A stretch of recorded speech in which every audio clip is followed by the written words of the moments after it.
오늘 계시록 15장 접어들었습니다. 하나님은 참 감사한 분이라는 생각이 듭니다. 우리에게 계시록을 기록해 주신 이유는 앞으로 될 일을 답안지를 다 우리에게 주시는 거예요. 모범 답안지를 주시고 답까지 다 써서 우리에게 주시는 것입니다. 앞으로 이런 일이 벌어질 텐데 멸망하는 데 서지 말고 이기는 자가 되라, 그렇게 말씀하시는 것입니다. 그러니까 이 경고의 말씀을 주시면서 동시에 우리를 양육해 주시는 거예요. 이기는 자의 장성한 분량에 이르러야지 그냥 뜨뜻미지근한 그런 신앙에 머물러 있으면 반드시 화를 당한다. 그러니까 답안지를 다 보여줄 테니까 이 기준에 성장하는 그런 사모함을 가지고 올라와라 라는 그런 메시지를 우리에게 주고 계신 것입니다. 여러분, 인생의 결말, 역사의 결말을 아는 것이 지혜입니다.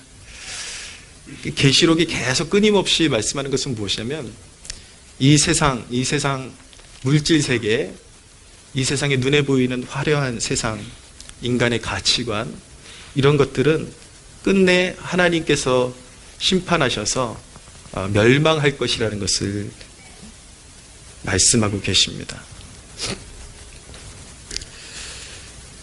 전도서 11장 9절에 보면 이런 말씀이 있습니다. 청년이여, 너의 어린 때를 즐거워하며 너의 청년의 날을 마음에 기뻐하여 마음에 원하는 길들과 너의 눈이 보는 대로 행하라. 그러나 하나님이 이 모든 일로 말미암아 너를 심판하실 줄 알라. 쉽게 말하면 네 몸이 원하는 대로 한번 살아보라는 거예요. 세상 쾌락 즐기고 목적 없이 방황하면서 방탕하게 살고 한번 너희의 젊음을 최대치로 사용해서 그렇게 세상을 즐기면서 한번 살아보라는 거죠. 어떻게 되는가? 세상 끝이 있고 심판의 날이 있는데 반드시 심판받을 줄 각오하고 그 일을 해야 된다 라고 그렇게 말씀하는 것입니다. 그래서 여러분, 계시록이 끊임없이 우리에게 이긴 자가 되라고 말씀하고 있는데 이긴 자가 되고 싶다면 여러분들 그냥 맹목적으로 바쁘게 사시면 안 됩니다. 잠시 멈춰서야 돼요. 내가 잘 올바른 방향으로 가고 있는지. 방향이 틀린데 빨리 가면 빨리 갈수록 멀리 가면 멀리 갈수록 위험한 것입니다. 돌이킬 수 없습니다. 이전에 저희 누님이 부평에 살아가지고 거기 신도림 쪽에서 이렇게 수원행하고 인천행하고 갈라지는데 저는 인천행을 타야 되는데 수원행을 타가지고 이 귀에다 뭐를 꽂고 정신이 팔려가지고 어디까지 가는지도 모르고 갔는데 왜 거기 부평이 안 나올까? 왜 부평이 안 나올까? 나올 리가 없죠. 잘못 갔으니까. 방향이 완전 잘못됐는데. 예, 여러분 방향을 수정 안 하고 그 길로 가면 천국이 왜 안 나오지? 왜 안 나오지? 그래도 안 나오는 게 정상인 것입니다. 잠시 멈춰서서 아무리 바빠도 내가 올바른 방향으로 가고 있는지 점검을 하고 가야 합니다. 예수 안의 삶은 참 신비한 것입니다. 사람들은 내 능력으로 바쁘게 살아야 삶의 길이 열릴 것이라고 생각하지만 하나님의 은혜는 오묘해서 아주 느린 것 같고, 그런데 하나님 안에서 차곡차곡 하나님 의지하고 신앙생활하고 기도생활하다 보면 어느 순간 하나님께서 길을 활짝 열어주시는 때가 있습니다. 그렇게 더딘 것 같고, 그런데 하나님이 열어주시는 길로 가는 것이 우리 믿는 사람들의 길인 것입니다. 무조건 서두르시면 안 돼요. 나한테 정말 구원받을, 내가 이제 이 세상을 종지부를 찍고 죽음을 맞이할 때, 내가 영적인 세계에서 눈을 뜰 때 내가 천국으로 갈 것이냐 지옥으로 갈 것이냐, 그게 지금 이 순간의 모든 선택에 의해서 좌우되는 것이기 때문에 멈춰서서 나는 하나님이 원하시는 믿음에 서 있는가, 그것을 꼭 점검해야 하는 것입니다. 여러분, 이긴 자는 누구냐면 바로 예수의 피에 잠긴 자라고 말씀하고 있습니다. 예수의 피에 잠겼다라는 것은요, 예수님을 믿는 것을 이야기하는 것입니다.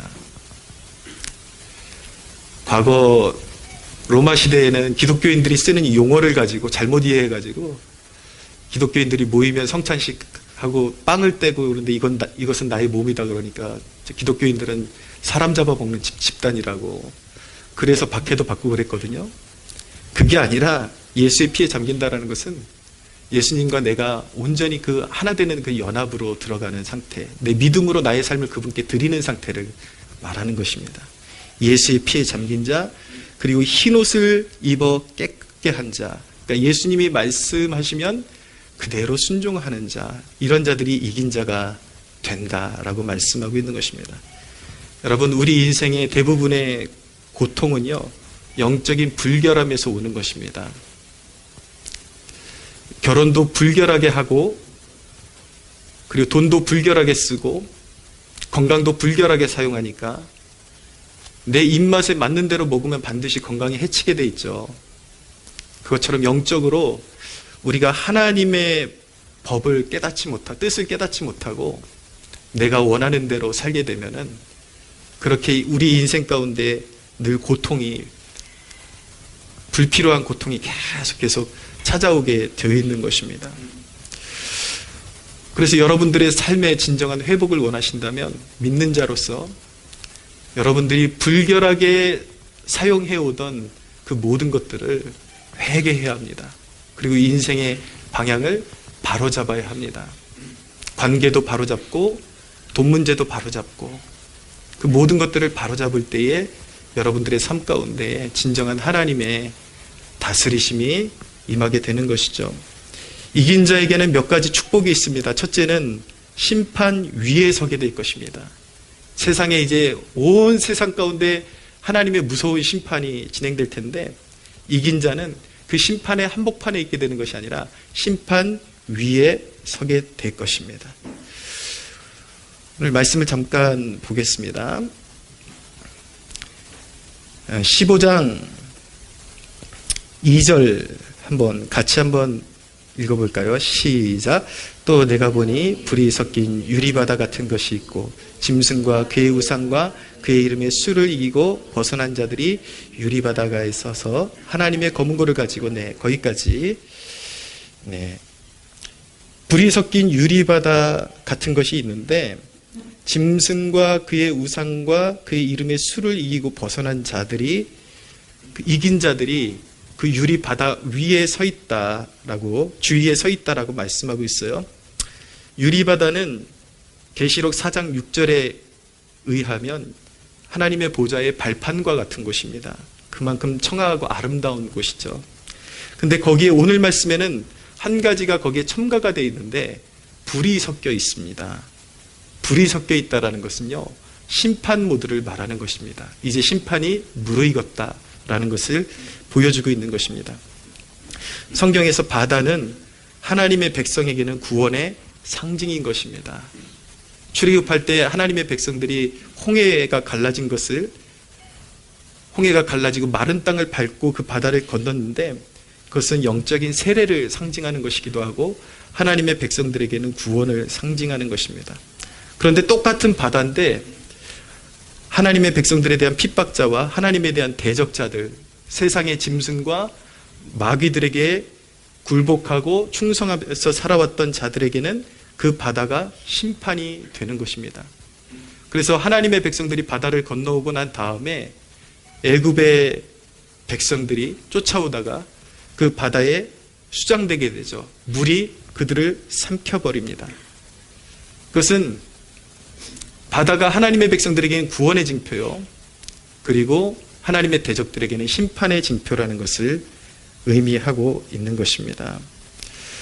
그렇게 이스라엘 백성들은 홍해를 건너서 바다 위에 서서 하나님이 심판하시는 것을 바라보았습니다. 얼마나 위엄있고 얼마나 정말 놀라운 광경입니까? 그 물에 수장되지 않고 하나님의 백성들은 안전하게 다 건너오고 하나님의 대적자들이 물에 다 수장되는 모습을 바라보고 있었던 것입니다. 그런데 그 바다, 참 이게 굉장히 오묘합니다. 그 바다, 유리바다 안에 불이 있어요. 마지막 심판은 바로 불심판이라는 것을 말씀하고 있는 것입니다. 마지막 심판은 물의 심판이 아니라 불로 태워버리고 녹여버리는 심판인 것입니다. 이전에 요한계시록 서두에 빌립보 교회에 주님께서 칭찬하시면서 너희가 인내의 말씀을 붙잡았으니 시험의 때를 면하게 해주겠다라고 그렇게 말씀했습니다. 약속했습니다. 그 시험의 때는 무엇이냐면 마지막 때에 있는 가장 큰 환난이라고 덧붙여서 말씀하고 있는데, 그 말씀은 무엇이냐면 신앙생활하면서 주님을 위해서 핍박받고 고난을 인내한 하나님의 자녀들은 마지막 가장 큰 환난의 때를 면하게 해주시겠다라는 약속을 주고 계신 것입니다. 사랑하는 여러분, 지금 우리가 주님을 위해서 신앙생활하면서 여러 가지 험한 연단을 만나고 있을 수 있습니다. 그런데 그런 지금 받는 연단을 참는 것이 복이라는 사실을 꼭 기억하시기를 바랍니다. 마지막, 어쩌면 여러분들은 지금도 너무 버거워요 그러고 살아가고 있을지도 몰라요. 그러나 그런 연단은 이제 우리의 구원이 완성되면 다시는 돌아오지 않는 순간인 것입니다. 그러나 마지막 재앙에 비하면 우리가 주를 위해서 받는 연단은 정말 아무것도 아니라는 것을 깨달을 필요가 있는 것입니다. 정말 감당할 수 없는 환난과 그리고 재앙이 인류에게 임하는 그러한 심판이 다가오고 있는데, 우리가 삶의 자리에서 하나님께서 주시는 연단을 기쁨으로 받고 모든 순간에 하나님께 감사함으로 받는다면 하나님께서 정말 인류에게 하나님 앞에 죄를 범하고 회개하지 않는 인류를 향한 대재앙이 임할 때에 하나님께서 그의 자녀들을 불쌍히 여기시고 긍휼히 여기사 그의 크신 오른손으로 붙들어 주시고 안전한 처소로 이끌어 주실 것을 믿으시기를 바랍니다. 지금 연단이 있다면 비록 고단함이 있지만 이제 곧 이기고 취할 영원한 안식을 생각하십시오. 저는 이 땅에서 사실 주님을 위해서 고생 조금 하는 것이 행복합니다. 이 땅에서 주님을 위해서 고생하는 것은 이 땅에서만 한정적으로 허락되어 있는 시간입니다. 앞으로는 그런 시간을 가질래야 가질 수도 없습니다. 천국에 들어가면 얼마나 아름답습니까, 여러분? 예수님께서 우리를 구원하시기 위해서 십자가에서 피 흘려주셨는데 이 땅에서 역경을 조금 인내해가면서 주님의 이름을 위해서 생명의 씨앗을 심고 전도하고 사람들이 욕할지라도 좀 전도하고 주님의 몸된 교회를 위해서 조금 더 헌신하고 좀 욕먹어도 주님의 이름을 위해서 조금 더 헌신하고, 여러분 이것이 얼마나 사실은 복되고 아름다운 일인 줄 깨닫는 축복이 있기를 바랍니다. 이긴 자는 두 번째로 승리의 노래를 부를 것입니다. 여러분 찬양은 승리의 노래입니다. 찬양은 죄와 사망과 마귀에 대해 우리가 이겼음을 선언하는 것입니다. 여러분 찬양을 즐겨 부를 수 있는 여러분들 되셨으면 좋겠습니다. 때로는 기도가 잘 나오지 않을 때가 있습니다. 그럴 때 가장 좋은 방법은 찬양하는 것입니다. 찬양의 가사가 어떤 의미에서는 고백이기 때문에 그것 자체로 굉장히 귀한 기도가 될 수 있습니다. 제가 많이 경험하는 부분인데, 그렇게 기도 생활을 오래 했음에도 불구하고 어느 날은 내 마음이 꽉 막힌 것 같고 하나님과의 관계가 너무 서먹하고 무슨 말을 해야 될지 잘 떠오르지 않을 때가 있어요. 그럴 때 될 수 있으면 단순한 찬양을 골라서 그 찬양을 계속 반복해서 하나님 앞에 올려드립니다. 그러다 보면 나의 다친 마음이 녹아지고 열리는 것을 경험하게 되고 하나님의 임재가 회복되어지고 죽어가던 내용은이 다시 파릇파릇 살아나는 것을 경험하게 됩니다. 사랑하는 여러분, 근심과 염려 대신에 찬양하기로 결단하는 여러분들 되시기를 축원합니다. 이긴 자들이 부를 노래는 오늘 말씀해 보니까 모세의 노래라고 말씀하고 있습니다. 모세가 이제 출애굽하고 나서 홍해를 건너오고 나서 그런 수장된 애굽인들의 모습을 보면서 노래를 불렀습니다. 출애굽기 15장에 나타나고 있는데 그 모세의 노래에 화답하면서 미리암이 또 노래를 부르죠. 하나님의 영구한 승리를 찬양하는 그런 노래, 그리고 또한 어린 양의 노래라고 말씀하고 있는데 우리 구속의 주님 예수 그리스도께서 정의로운 심판을 다 이루시고 영원히 통치하실 것을 높이는 것이 바로 어린 양의 노래인 것입니다. 근데 이 노래의 끝을 보면 오늘 말씀해 보니까 만국이 와서 주께 경배하리라 라고 말씀하고 있는데 이 노래의 핵심은 무엇이냐면 바로 승리를 찬양하고 있는 것입니다. 어린 양이 이기셨다. 완전한 승리를 거두셨다. 할렐루야. 여러분, 최후 승리는 누구의 것인가? 인류의 심판장이 되시는 예수 그리스도가 최후의 승리자이십니다. 여러분, 이런 단순한 진리 앞에서 여러분들의 삶을 바로잡는 축복이 있게 되기를 바라는데, 진정한 승리자는 결국 예수 그리스도이신데 주님의 이름을 부끄러워하지 말고 모든 상황 가운데서 주님의 이름을 자랑스러워하고 그 이름을 드러내기를 기뻐할 수 있는 여러분들 되시기를 바랍니다. 사람들 앞에서 내가 믿는 것 누가 알아보면 어떻게 할까? 이순신 장군처럼 적에게 내가 믿는 것을 알리지 말라. 이런 식으로 믿지 마시고 진짜 크리스천답게, 리얼 크리스천답게 그렇게 주님의 이름, 날 구원하시고 최후 승리자가 되시는 그리스도의 이름을 높일 수 있는 그런 용기를 소유하는 주의 백성들 되십시오. 인생의 가장 낮은 곳에서 때로는 신앙생활 시작하고 나 정도 믿음이면 주님께서 귀히 사용하시지 않을까 그런 기대를 했는데 현실은 가장 인생의 밑바닥에 있는 내 자신을 발견하게 될 때에 참 처량해지고 왠지 내가 주님의 영광을 가리는 것 같아서 내가 예수 믿는다라고 말하기가 부끄러워질 때도 있죠. 그런데 그런 생각 자체가 사실은 속된 것입니다. 세상적인 가치로 내가 어떤 내세울 만한 이력이나 자랑거리가 있으면 예수님을 막 내세울 수 있고, 내가 사회 속에서 별것 아닌 것 같으면 그 이름이 왠지 부끄러워지고 감추고 싶은 이름이 된다면 축복에 대한 개념 자체가 잘못되어 있기 때문에 내가 속된 축복의 개념을 가지고 있기 때문에 그런 것이죠. 주님이 나를 낮추신다면 그 가장 낮아진 자리에서 주님의 이름을 송축하고 자랑할 수 있는 여러분들 되십시오. 제가 예전에 실제 있었던 일이라 그러면서 들었던 내용이 하나 있는데, 어느 CEO가 일할 만한 사람을 찾아낼 때에 어떻게 하는가?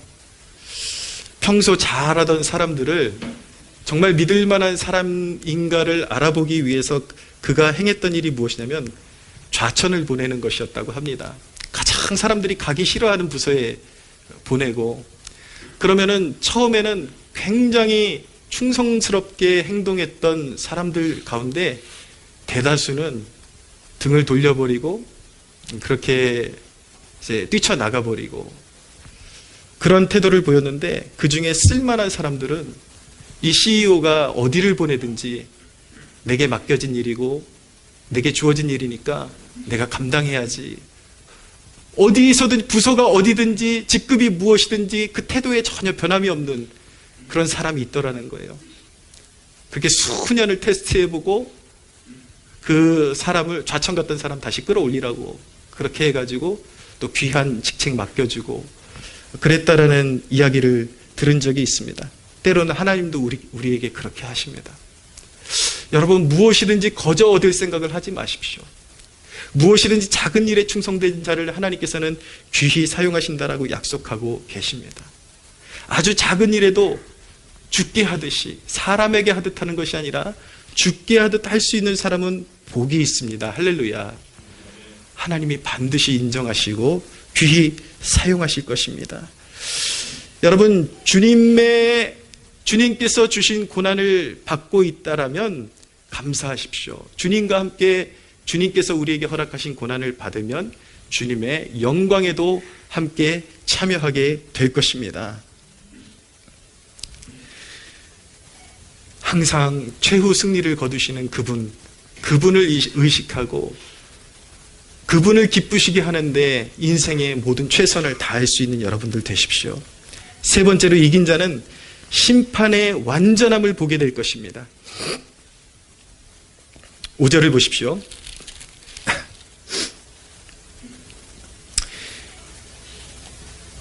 5절 같이 한번 읽어보겠습니다. 시작. 또 2일 후에 내가 보니 하늘의 증거 장막의 성전이 열리며, 증거 장막의 성전이 열리는 모습을 요한이 보았습니다.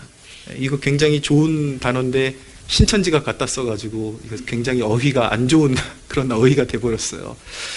증거 장막이라는 것은, 증거라는 것은 언약의 돌판을 이야기하는 것입니다. 이것이 이제 예수님이 오시고 구속 역사를 완성하신 이후에 증거라는 것은 예수님의 피를 통해 맺은 새 언약을 의미하는 것입니다. 예수님의 증거, 그 증거가 있는 장막이다. 하나님의 성전을 이렇게 표현하고 있는 것입니다. 임재가 있는 가장 깊은 그 성전을 이렇게 표현하고 있는 것인데, 이 땅에 있었던 하나님의 임재가 있는 장막은 하늘의 것의 모형이었다라는 것을 알게 되는 것입니다. 하나님은 자신의 것을 항상 낮추어 표현하셨습니다. 항상 그 영광스러운 것을 표현하실 때에 증거 장막이라고 표현하시죠. 그 아름다운 영화로운 성전을 하나님은 항상 그렇게 낮고 겸손하게 표현하시는 경향이 있습니다. 그 이야기는 무엇입니까? 하나님은 항상 영원하고 가장 좋은 것을 믿음의 눈으로 바라보는 사람들에게만 보여주실 수 있도록 그렇게 허름하고 약한 모습으로 하나님께서는 보여주신다라는 것을 말씀하고 있는 것입니다. 사랑하는 여러분, 교회는 심판의 보좌입니다. 별것 아닌 것처럼 보이는 이 교회, 자그마한 이 교회의 영적인 위력은 얼마나 대단한 것인가. 성도들이 교회 안에서 함께 모여서 교회를 이루어서 기도할 때에 하나님께서 그 기도를 통해서 세상을 정의롭게 심판하십니다. 할렐루야. 교회는 영화로운 곳입니다. 그렇기 때문에 교회는 겉모습이 어떠하든지, 사람들이 보기에 얼마나 초라하든지 작은 교회든지 그 내면의 영광스러움을 잃어서는 안 되는 것입니다. 오늘부터 여러분 셀 모임을 시작한다라고 말씀드렸는데, 여러분들이 교회의 구성원이 된 것이 얼마나 영화로운 것인지를 여러분들이 깨닫고 셀 모임에 참여하시기를 바랍니다. 단순히 잡담으로 물든 그러한, 잡담으로 시작해서 잡담으로 끝나는 것이 아니라, 물론 고기에 기름기도 있어야지 맛있어요. 무조건 고기만 먹으면 퍽퍽하고 맛없어요. 무조건 그냥 믿음의 말만 한다 그래서 그것이 다 은혜로운 것은 아닙니다. 일상의 이야기, 그런 것들도 소소하게 필요하지만 절대로 방향성을 잃지 않게 되기를 축원합니다. 할렐루야. 하나님의 영광을 구하고 교회를 세우는 일에 만전을 다하십시오. 우리가 영광스러운 교회의 일원이라는 그러한 책임감을 가지고 셀 모임에 참여하시기를 바랍니다. 6절을 보십시오. 6절 같이 한번 읽어볼까요? 시작. 7재앙을 가진 7천사가 성전으로부터 나와 맑고 빛난 세마포 옷을 입고 가슴에 금띠를 띠고, 7재앙을 가진 7천사가 나타납니다. 그들이 무엇을 하는 천사들이냐면, 이제 마지막 대재앙을, 인류를 완전히, 하나님을 대항했던 인류를 완전히 멸망케 하는 그런 심판의 대접을 가진 천사들인데, 그들의 모습을 어떻게 묘사하고 있냐면, 밝고 빛난 세마포 옷을 입고 가슴에 금띠를 띠고 있다라고 말씀하고 있습니다. 심판을 집행하는 천사의 모습은 아름답고 영광스럽습니다. 할렐루야. 우리도 그래야 합니다, 여러분. 세상을 책망하려면요, 우리는 끊임없이 죄 가운데 노출되고 끊임없이 회개해야 되지만, 그럼에도 불구하고 거룩해야 합니다.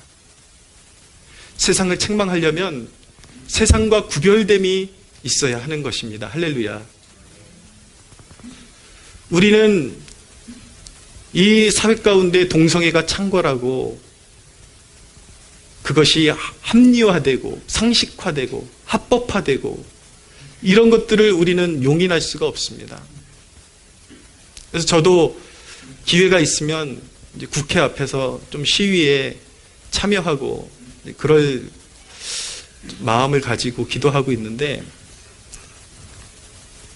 우리가 대사회적으로 동성애가 죄다라고 말할 수 있으려면요, 우리는 더 깊은 곳에서 깨끗할 수 있어야 하는 것입니다. 제가 늘 우려하는 것은 이 동성애 반대 운동에 집착하는 사람들 성향을 보면 그 하나에만 포커스가 맞춰져 가지고 굉장히 그릇된 행실을 보일 때가 참 많습니다. 자기는 영적으로 불의하고 작은 죄악에도 민감하지 않으면서 사회적으로 잘못하는 것에 대해서는 자기가 무슨 영웅이라도 된 것처럼 물불을 가리지 않고, 전혀 그렇지 않은데 아무데나 대놓고 당신은 동성애를 옹호하는 사람이다 그러면서 막 삿대질하고 달려들고 눈에 뵈는 게 없는 그런 일들을 보이죠. 여러분, 우리 그리스도인들은 동성애보다 우리 영적인 순결에 더 포커스를 맞춰야 합니다. 우리가 등한시하기는 영적인 음란에 대해서 우리가 깨끗해질 수 있다면, 그렇게 거룩함을 추구하는 백성들이 동성애를 찬성할 일도 없고 그런 일에 빠져들 일이 없는 것입니다. 오히려 교회 안의 문제는 무엇입니까? 교회 안에 몸담고 있는 주의 백성들이 동성애에 빠질 확률은 사실은 거의 희박합니다. 많지 않습니다. 있어도 거의 희박합니다. 그러나 교회 안의 문제는 무엇입니까, 여러분? 여러분, 영적인 음란물에 대해서 깨끗하십니까? 영적인 음란의 탐닉에 대해서 여러분들 깨끗하십니까? 동성애에 대해서는 거품을 물고 달려들지만 여러분들 눈과 마음이 깨끗하십니까? 아무거나 막 프로그램도 아무거나 보고, 우상숭배와 미신이 창궐하는 드라마 같은 것도 아무거나 막 섭취하고, 여러분, 교회 안에서 경각심을 더 일으켜야 되는 것은 무엇입니까? 저 이 말씀 생각하면서 이 말씀을 언젠가 전해야 하는데, 혹시라도 우리 성도분들 가운데서도 상처받는 분들이 있을까봐 그게 말이 쉽지를 않더라고요. 여러분, 오해 없이 들어주십시오. 우리 성도분들 가운데서도 그런 아픔을 가지고 있는 분들이 꽤 있습니다. 이 작은 공동체에도. 그러나 누구를 겨냥하거나 정말 누구를 들으라고 누구 마음 상하고 싶어서 하는 얘기가 아니라, 현재 교회의 모습이 그렇기 때문에 여러분들 이 얘기를 꼭 해야 되는 것입니다. 여러분, 지금 교회의 불결함은 무엇입니까? 교회 성도들의 이혼율이 세상과 다름이 없다라는 것입니다. 무엇을 말하는 것일까요? 하나님의 기준으로, 말씀의 기준으로 배우자를 선택하는 것이 아니라, 대부분의 경우 이 시대 가운데 젊은이들이 자기의 눈과 사욕을 따라서, 욕심을 따라서, 정욕을 따라서 배우자를 고르고 그냥 눈에 보이는 대로 배우자를 선택하고 결혼을 너무나도 쉽게 하기 때문에 가정이 쉽게 깨져버리는 것입니다. 제 사랑하는 제자들 가운데도 결혼한 지 몇 달 안 돼가지고 이혼했다라는 소식을 듣게 되는데 너무 안타깝습니다. 여러분, 지금 교회 안에서 각성하고 일어나야 되는 것이 무엇입니까? 사단이 지금 우리 믿는 자들의 가정을 다 회집어 놓고 있는데, 단순히 그냥 동성애만 주구장창 동성애는 죄다만 외치고 대사회적으로만 외치면 되는 것입니까? 우리 안에 지금 거룩이 다 파탄나고 있고 교회가 다 박살나고 있는데, 여러분, 사탄이 가장 기뻐하는 일이 무엇이겠습니까? 성도들의 가정을 박살내는 것입니다. 여러분, 이 세대 가운데 우리 젊은이들 마음 가운데 영적인 거룩함이 회복되어야 할 줄로 믿습니다. 할렐루야. 말씀이 회복되어야 하는 것입니다. 믿음 안의 결혼이 다시 회복되어져야 하는 것입니다. 예수 안의 결혼, 성령 안의 결혼이 회복되어질 때에 아름다운 가정이 회복되어지고, 자녀들이 그 부모의 그런 아픔으로 인해서 그 고통이 누구에게로 고스란히 가는 것입니까, 여러분? 자녀들에게로 가는 것입니다. 여러분, 오해 없이 들어주십시오. 저는 이 세대를 사랑하는 마음으로 말씀을 전하고 있습니다. 이 세대 가운데 이 영적인 거룩함이 회복되어지는 축복이 있게 되기를 바랍니다. 젊은이들 가운데 이 거룩한 결혼운동이 무브먼트로 일어나는 그런 축복이 있게 되기를 바랍니다. 할렐루야. 지금 우리에게 동성애가 더 큰 문제입니까? 아름다운 가정을 회복하는 것이 더 큰 문제입니까? 오히려 교회 안에 동성애보다 더 심각한 것이 무엇입니까? 세속화되면서 청년들 안에 세속화가 몰려오면서 오히려 낙태가 더 심각한 문제 아니겠습니까? 쉽게 헤어지고 쉽게 만나고 쉽게 이루어지고 애가 생기면 감당이 안 되니까 그냥 떼어버리고. 여러분, 생명은 하나님으로부터 오는 것입니다. 할렐루야. 생명의 주인은 하나님이십니다. 여러분, 우리 자녀들에 대한 소유권도요, 내 것이라고 생각하면 안 됩니다. 하나님께 맡기면 하나님께서 키우십니다. 할렐루야. 이 아이를 내가 키울 능력이 안 된다 그래서 지우는 것은요, 그것도 불신인 것입니다. 내가 키울 전혀 능력이 안 돼도 그냥 내버려만 둬도 기도만 해도 하나님이 키워주십니다. 할렐루야. 안 믿으십니까, 여러분? 진짜입니다. 사람들은 기도만 하면 돈이 떨어지냐, 먹을 것이 떨어지냐? 여러분, 저 개척한 이래로요, 교회에서 제대로 사례비를 챙긴 게 몇 번 기억이 없습니다. 세상 기준으로 따지면 이거는 저소득층에도 미치는 게 아니라 아예 거지예요, 거지. 거지 수준이라고 봐야 돼요. 근데 여러분, 제가 거지같이 보이나요, 평소에? 잘 먹고 잘 살고 있습니다. 할렐루야. 어디서 올까요? 기도하면 하나님이 주십니다. 왜 그런 믿음이 없습니까? 자녀가 생기면 내가 키울 생각하지 말고 하나님께 맡기고 기도하면 하나님이 키워주십니다. 할렐루야. 그런 영적인 순결한 믿음이 이 세대 가운데 회복되어야 할 줄로 믿습니다. 여러분, 우리는 그 믿는 자들로서 스스로에게는 절제하고 밖으로는 관대하고 죄에 대해서는 단호해져야 하는 것입니다. 그래야 우리는 죄악된 세상에 대해서 우린 단호하게 책망하고 하나님께로 돌아서라고 우리는 비로소 외칠 수 있는 당당한 주님의 자녀가 될 수 있는 것입니다. 전장의 한복판으로 가는 천사들의 모습을 보십시오. 그들에게서 어떤 긴장도 느낄 수가 없습니다. 그들은 영화로움을 잃지 않습니다. 여러분, 천사들이 세마포 옷을 입고 가슴에 금띠를 띠고 이 영화로운 모습으로 나가서 사탄들하고 막 구르는 막싸움을 하는 것이 아니라 이들이 대접을 쏟으면, 이제 나중에 보시면 공중에다가 대접을 쏟거든요. 심판의 대접을. 그 공중이라는 것은 사단이 거하는 처소를 말하는 것입니다. 이 천사들이 대접을 쏟을 때에 짐승과 마귀와 거짓 선지자도 허무하게 심판을 받고 무너지는 것입니다. 할렐루야. 우리 주님은 완전한 승리자이십니다. 완전한 승리자이십니다. 여러분, 이 부분만 말씀드리고 말씀을 정리하겠습니다.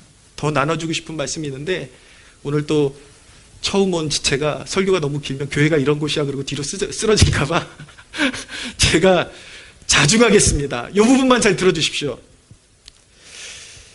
여러분, 예수가 다스리는 하나님 나라는 완전한 나라입니다. 누구도 침범할 수 없고 그의 심판은 완전한 것입니다. 할렐루야. 제가 왜 이 말씀을 드리냐면, 오늘날 거지 같은 은사주의자들이 이 예수 그리스도의 완전한 구원과 완전한 심판을 완전히 거지같이 인간적, 인본주의적으로 탈바꿈을 하고 있기 때문에 너무 화가 나서 참을 수가 없어요. 그들은 예수님을 믿고 진정으로 회심하고 성령이 거하시는 하나님의 자녀들 안에도 귀신이 장악하고 귀신 들림이 생길 수 있고, 이 시대의 거지 같은 은사주의자들을 안수를 받아야 그 귀신이 빠질 수 있다는 그런 믿음을 가지고 퍼뜨리고 있습니다. 이것이 얼마나 알고 보면 우리 주님을 능멸하는 일이고 영화로운 복음을 능멸하는 일인지 아십니까? 제가 존경하는 목사님 가운데 마틴 로이드 존스 목사님의 일화가 있는데, 이 목사님도 목회하시면서 귀신 들린 한 자매를 대면하게 되었습니다. 귀신이 들려서 몸이 마비되어 있는 그런 자매였어요. 근데 일반적으로 그냥 마비 증상이 오는 것과 귀신 들림은 좀 다른데, 귀신이 들려서 질병이 온 사람 같은 경우에는 약간 비상한 어떤 그런 능력도 함께 지니고 있는 경우들이 있습니다. 그리고 성격이 자기 성격이 아니라 아주 괴팍한 다른 사람의 인격을 가지고 있고 몸이 마비되어 있는 그런 귀신 들린 자매였는데, 이 자매를 향한 처방이 무엇이었냐면 그냥 교회로 데리고 가는 것이었습니다. 막 엄청나게 막 대적 기도를 하는 것도 아니고 그냥 교회로 예배에 참석하게 만들어서 복음을 전하고, 이 자매가 진심으로 복음을 받아들였을 때에 회심이 일어나니까 놀라운 일이 벌어지는 거예요. 회심이 일어나니까 귀신이 떠나가고 마비되었던 것이 풀어지는 역사가 일어나는 것입니다. 할렐루야. 회심이 일어난다는 것은 무엇이냐면 내 몸이 하나님의 성전이 된다는 것입니다. 예수님을 받아들일 때 하나님의 성령이 내 마음을 장악하기 시작하셨다는 것입니다. 할렐루야. 진짜 회심이 일어난 하나님의 소유가 된 자녀, 그 영혼 안에 귀신이 마음대로 들락거리면서 귀신이 장악하고 귀신 들림이 있기 때문에 무슨 박혁이니 무슨 이상한 요즘 싸구려 은사주의자들의 축사를 받고 그래야만 귀신이 쫓겨나갈 수 있다라고 하는 것은요, 망령되이, 하나님을 망령되이 여기는 것입니다. 우리 주님은 그런 분이 아니십니다. 우리 주님의 완전한 승리자이십니다. 할렐루야. 주님의 완전한 통치를 선언할 때 여러분들의 삶 가운데 결박은 풀어질 것입니다. 할렐루야. 믿는 우리는 누구의 힘을 힘입지 않고도 우리에게 주신 권능과 권세로 말미암아 사단이 우리를 조롱하고 달려들 때에 우리는 당당하게 선포할 수 있습니다. 나사렛 예수 그리스도의 이름으로 명하노니 사단아 물러가라. 할렐루야.